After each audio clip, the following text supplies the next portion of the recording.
kaya siya nangyayari. So, yun yung gusto nating maintindihan. In short, ang topic natin for today ay Leadership Challenge. What's holding you back? What's holding you back? What's holding The you blind back? spots. Nasaan yan? Or Leadership Challenge, you're holding you back.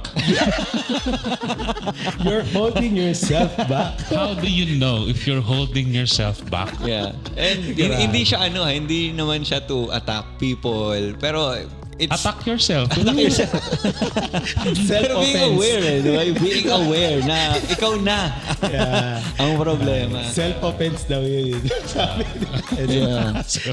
Ano man, marami kasing diba? Maraming mga libro, maraming mga articles, and even mga seminars. Sobrang dami materials actually for personal growth and all that. Pero yun nga, yung Pinoy context, sobrang limited. Correct. Yeah.